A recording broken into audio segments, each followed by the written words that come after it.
This is Independence Hall in Philadelphia, where the Declaration of Independence and Constitution were signed.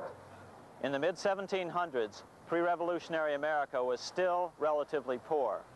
There was a severe shortage of precious metal coins to trade for goods. Franklin was a big supporter of the colonies printing their own paper money. In 1757, Franklin was sent to London.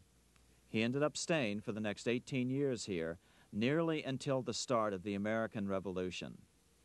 During this period, the American colonies began to issue their own money. Called colonial scrip, the endeavor was very successful. It provided a reliable medium of exchange, and it also helped to provide a feeling of unity between the colonies. Remember, colonial scrip was just paper money, debt-free money, printed in the public interest, and not backed by gold or silver coin. In other words, it was a totally fiat currency. One day, officials of the Bank of England asked Franklin how he would account for the newfound prosperity of the colonies. Without hesitation, he replied, "That is simple. In the colonies, we issue our own money. It is called colonial scrip. We issue it in proper proportion to the demands of trade and industry to make the products pass easily from the producers to the consumers. In this manner, creating for ourselves our own paper money, we control its purchasing power, and we have no interest to pay to no one." This was just common sense to Franklin, but you can imagine the impact it had on the Bank of England.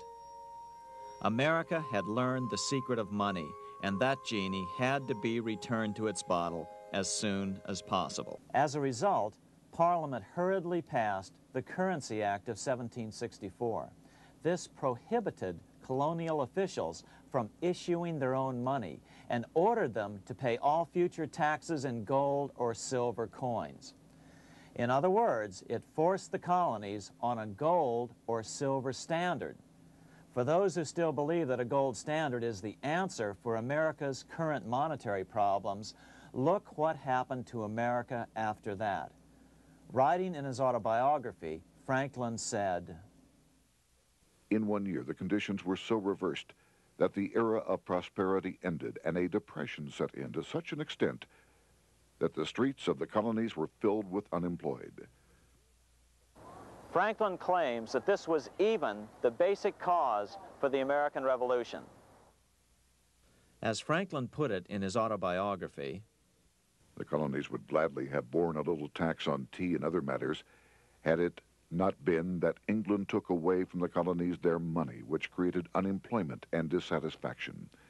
The inability of the colonists to get the power to issue their own money permanently out of the hands of George III and the international bankers was the prime reason for the Revolutionary War." By the time the first shots were fired in Lexington, Massachusetts, on April 19, 1775, the colonies had been drained of gold and silver coin by British taxation. As a result, the Continental government had no choice but to print money to finance the war.